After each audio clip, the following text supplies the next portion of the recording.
Today I want to address something that doesn't happen for everybody, but for who it does happen to, it can be very confusing. In fact, it can be very alarming, and it can throw you into a bit of a tailspin, especially the unfaithful spouse. And what it is it's the concept of either latent anger, or it might just be easier said, delayed anger. And it kind of looks like this. There's disclosure, and initially the betrayed spouse is kind of, piecing their way through it. They're navigating, they're trying to kind of wrap their mind around it, and they're doing it. And the unfaithful spouse is having a tough time. I mean, they're dealing with shame, confusion, condemnation, uncertainty. Why did I do this in the first place? How did this happen? How do I find myself here, practically throwing my marriage and my life away? And it can appear as though the betrayed spouse is very confident and very in touch with their feelings, and they've kind of organized it into this nice little kind of display where, okay, it's ordered, and they're really focused on the unfaithful's journey and making sure that they are okay.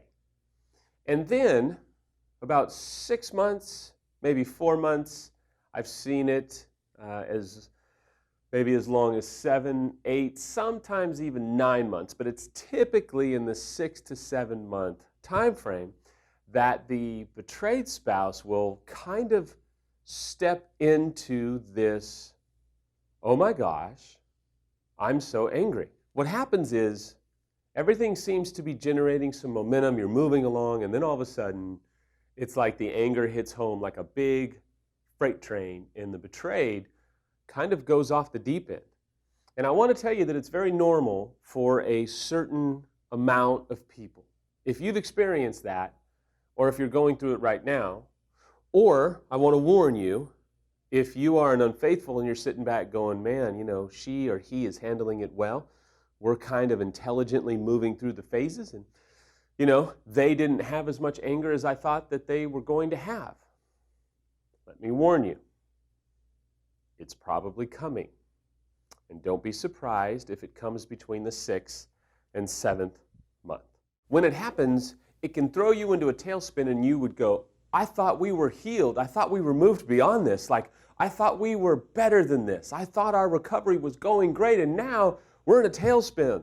And this is 6, 7, whatever months later. What is going on? I'll tell you what's going on. Number one is, a lot of times the unfaithful spouse delivers the information, and the betrayed spouse is taking a very competent approach. They want to make sure that the unfaithful is okay first. Call it a wonderful sense of selflessness, call it a very admirable sense of love, call it deflection or denial, but the betrayed is focused on making sure that the unfaithful is okay first, or that the unfaithful has their ducks in a row, or that the unfaithful's recovery is taking momentum and going where it needs to go. And they have decided that they want to make sure that the unfaithful is okay first before they'll kind of confront or deal or maybe process what they're feeling as a betrayed. Number two is, a lot of times the betrayed will push down their feelings. They may have an uncanny ability to manage their emotions, and they'll say, okay, I've got all this crap, and I'm going to focus on this later. Right now, we've got to focus on their unfaithfulness, their recovery, getting help, doing what we need to do. They're very ordered. This particular people group is very ordered, very maybe in control of their emotions, and that was some bad grammar, but it is what it is.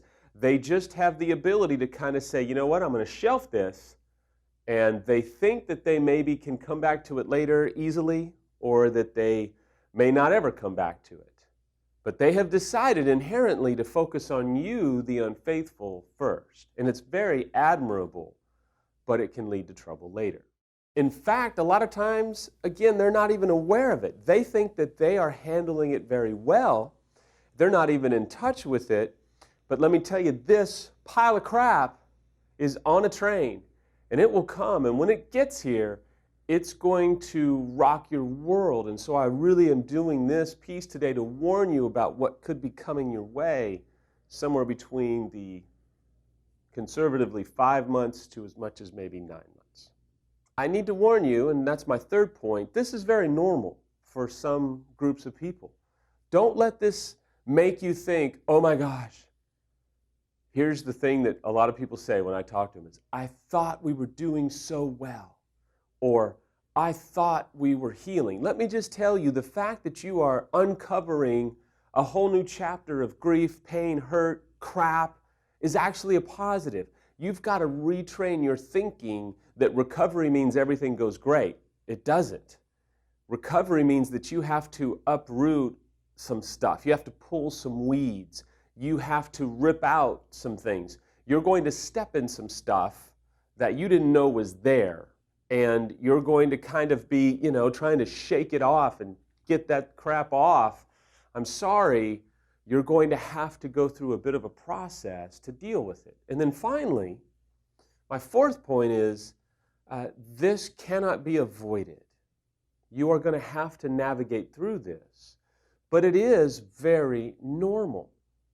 And as an unfaithful, the best thing that you can do is help your betrayed spouse navigate through it. Don't do what I did, which was, I thought we were doing great. And I remember sitting in Rick's office going, what the hell is going on? We were doing awesome. And he just looked at me and said, man, you have an immature view of recovery, Samuel. This is normal. If she doesn't process this now, get ready, it's only going to get worse. It's going to kind of not just compartmentalize again, but it's going to resurface with just as much, if actually not more power. It's going to kind of perpetuate the cycle, and when it comes back out again, it's going to be worse. So this stays in line with what I've been saying through a few blogs, which is you got to process it now. And if you've just experienced something out of nowhere and you thought you were doing so much better, it's okay. You are just going to another layer of hurt and pain that has to be addressed, and it's absolutely normal.